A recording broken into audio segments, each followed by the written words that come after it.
Bonjour à tous, ici Ricile dans les bouchons. Alors il est 19h30, je sors à peine du bureau. C'est pas parce que c'est l'été que c'est les vacances chez nous. On en a plein la cour et je dois dire que en ce moment les semaines c'est plutôt de l'ordre de 55-60 heures que 35. Si jamais je crois que j'ai jamais fait 35 heures de ma vie, ou alors c'était parce que c'était une semaine où j'étais 2 jours en vacances. Bref, donc en ce moment c'est chaud et sur la route aussi. Sur la route aussi parce que effectivement il est censé avoir un petit peu moins de monde.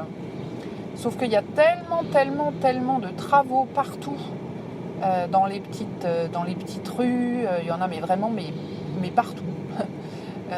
Que voilà, tous les gens se ruent sur les routes qui sont encore ouvertes, ce qui fait qu'on ne voit pas vraiment beaucoup de différence en termes de temps de parcours, hein. C'est pas flagrant. Et puis je pense qu'à partir de la semaine prochaine, ça va être pire, puisqu'on a une grande ligne de RER qui va fermer encore pendant un mois, comme tous les étés depuis 3 ans. Ce qui fait qu'on a un report de trafic, les gens prennent plus leur voiture. Du coup, voilà, le mois d'août, ça va rester encore très très chargé. Et puis, comme je ne prends pas mes vacances cette année avant fin septembre, je vais avoir toutes les joyeusetés pendant tout l'été. Alors, il fait super chaud, il fait 31 degrés. Il y a une grosse pollution, on a sans arrêt les petits panneaux, ralentir, pollution, machin, tout ça. Et ma nouvelle belle voiture, effectivement, n'arrête pas de me mettre que l'air est très pollué. Mais ça, effectivement, on s'en rend compte. Bon, bref, je ne voulais pas vous parler de la pollution et de la route. Aujourd'hui, je voulais vous parler d'une nouvelle expérience que je mène depuis un petit mois maintenant, je pense. Grâce à mes amis Guillaume Vendée et Mathieu, de Prof du Web. Si vous vous souvenez, il y a quelque temps, dans un de leurs épisodes de Real Life, ils ont parlé de tenir un journal électronique, notamment avec l'application Day One. Alors Day One, moi j'en entends parler depuis plusieurs années parce qu'il y a énormément de blogueurs et de podcasteurs qui l'utilisent. Et de mon côté, moi je suis très contre. Enfin, jusque-là, j'étais pas pour du tout, va-t-on dire, pour un problème de confidentialité, de données. J'avais eu d'ailleurs un petit échange sur le Discord des streetcasters sur le sujet pour expliquer un peu le pourquoi. C'est que moi, dans un journal, je mets plutôt des pensées personnelles, très personnelles, des avis, des émotions, des moments qui ne m'appartiennent qu'à moi et que j'ai pas forcément envie de partager avec la Terre, même si je suis pas une star, donc quand bien même les données seraient hackées, je vois pas bien qui ça pourrait intéresser, mais bon, ce principe-là me gênait un peu et me bloquait beaucoup. Néanmoins, dans l'épisode de Real Life, alors je crois que c'est celui du mois d'avril ou de mai, que j'ai écouté donc en juin, un peu de retard, il y a des choses quand même, des arguments présentés par Matt notamment qui ont éveillé en tout cas mon attention, notamment la possibilité d'avoir plusieurs journaux dans la même application, de pouvoir utiliser plusieurs types de données, c'est-à-dire pas seulement des données écrites mais aussi des photos, et puis même après je me suis rendu compte de l'audio.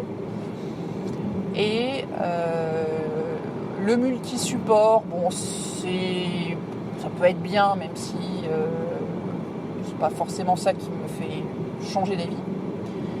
La possibilité aussi qui est offerte par l'application Day One de faire imprimer ces petits journaux, donc je trouve que c'est plutôt une bonne idée. Enfin voilà, donc bref, j'ai cogité tout ça. J'ai échangé un petit peu avec Mathieu pour avoir un peu plus son ressenti, etc. On a aussi échangé sur la possibilité de créer un journal de voyage. Et c'est vrai que moi j'aime bien avoir un petit journal de voyage. En général, je partage mes notes. mais que comme je fais ça sur mes petits carnets Moleskine, je peux pas mettre les photos avec, donc j'ai un espèce d'autre truc, enfin bon bref, c'est un peu compliqué. Donc j'ai pesé le pour, le contre, tout ça, j'ai cogité ça dans mon petit esprit de blonde. Et puis donc, on y va, je me suis dit je vais faire un petit test. Donc j'ai commencé par, je sais plus, je crois qu'on a 3 jours ou 4 jours, ou je sais plus combien, d'essai de l'offre premium. Alors je voulais absolument l'offre premium, d'une part parce que ça permet d'avoir plusieurs journaux, la sauvegarde en cloud et tout un tas de trucs.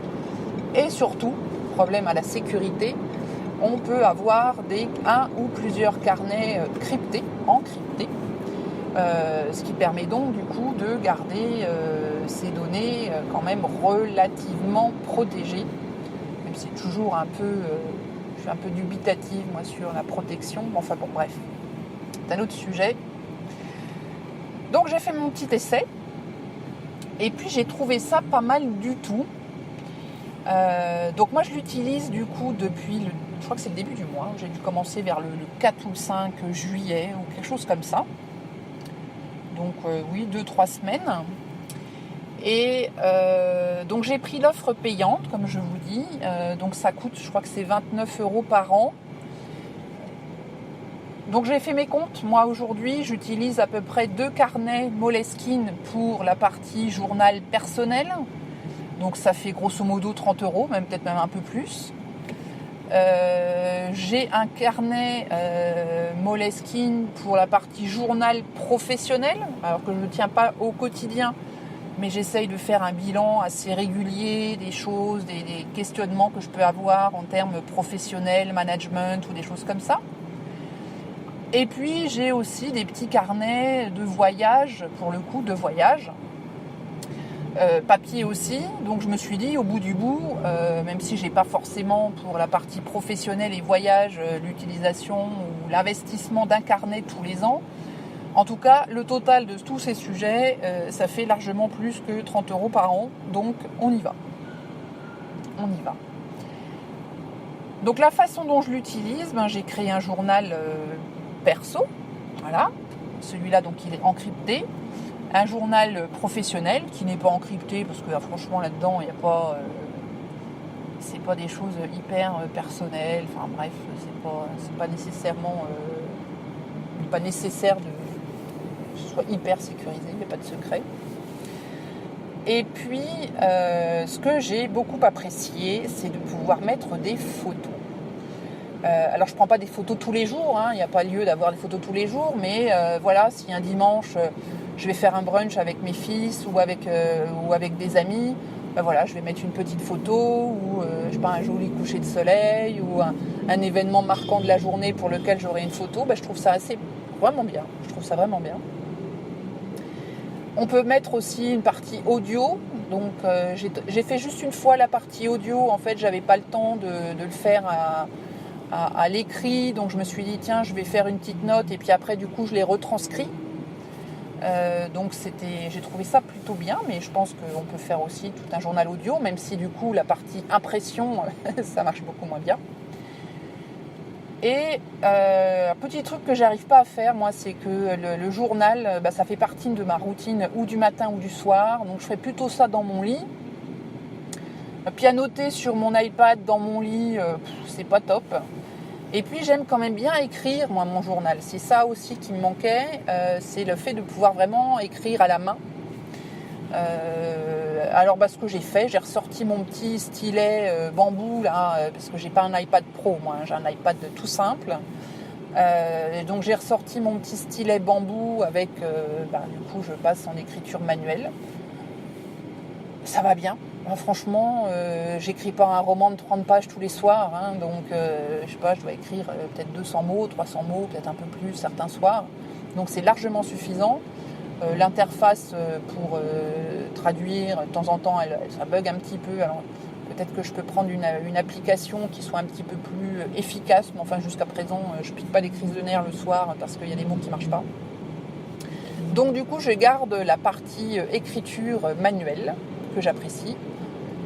J'ai le fait que ce soit retranscrit sur l'iPad. J'ai ma petite photo ou mes petites photos quand j'en fais que je peux mettre dedans. Et me voilà toute contente avec ça. Bon, le support, c'est vrai que l'iPad, moi, j'utilise pas de trucs électroniques normalement très tôt le matin ou tard le soir. Dans ma chambre, il y a juste mon téléphone, mais à partir du moment où j'arrive dans ma chambre, il est en mode avion, la montre est en mode avion, et puis ça me sert de réveil, mais je veux pas recevoir des bips, des trucs, des machins. Et je veux pas être tentée non plus de pouvoir aller surfer à droite à gauche. Donc le fait d'avoir la tablette dans la chambre, du coup, bon, je la mets aussi en mode avion, mais c'est pas... Voilà, j'ai toujours un peu peur de me laisser tenter à aller surfer à droite à gauche. Mais bon, c'est un moindre mal, dirais-je.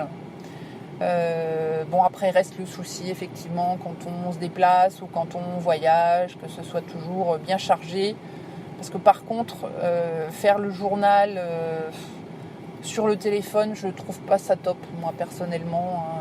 Pianoter sur le tout petit mini clavier, là, ça n'est pas quelque chose qui me passionne outre mesure que au-delà de faire un texto. Bon, ça peut dépanner, certes, ça va dépanner. Mais donc voilà. Donc pour le moment, et puis en tout cas, j'espère au moins pour l'année en cours, parce que ça serait dommage que je fasse un retour en arrière. Je trouve ça plutôt bien. Plutôt convivial. C'est joli, sobre, épuré. Ça demande un petit peu de prise en main pour trouver un peu les petites options. Mais enfin, il n'y a rien de trop compliqué quand même. Donc pour le moment, plutôt satisfaite. Après, on verra quand j'irai jusqu'au bout de faire carrément l'impression d'un petit journal sous format papier au bout d'un an, je pense, parce qu'il faut quand même qu'il y ait 2-3 entrées, que ça vaille le coup. Voir un peu quelle tête ça va avoir. Bon, le site montre quelques exemples de journaux imprimés, ça a l'air joli, sympa, bien fait, propre. À voir un peu les tarifs aussi, il ne faut pas que ça coûte 3 bras. Mais voilà. Donc premier retour, comme quoi, je veux dire, il n'y a que les imbéciles qui ne changent pas d'avis. Pour le moment, plutôt satisfaite de cette nouvelle application. Bon, ça ne veut pas dire non plus que je suis toujours obligée de tout faire sur l'application. J'ai des petits carnets à finir, voilà, au cas où. Ça peut toujours servir. Bon, le contact du papier manque un peu. Je suis très quand même papier là-dessus, moi. Donc, mais bon, c'est un moindre mal. Il faut quand même vivre avec son temps. Donc voilà, je voulais juste partager avec vous cette expérience Day One, plutôt positive jusque-là. J'ai un grand voyage prévu dans quelques mois, dans 2 mois, puisque dernière semaine de septembre et première d'octobre, je pars donc au Québec faire un petit périple. J'irai fêter mon anniversaire, j'espère, à Québec, peut-être même avec Matt, qui sait. C'est un petit message codé. Voilà. Voilà les amis. Et puis, voilà, c'est tout ce que je voulais vous dire. Je ne vous parle pas trop, je suis toujours complètement sous l'eau au bureau. Et complètement toujours assommée par la chaleur. Moi qui ne supporte pas la chaleur, je dois dire que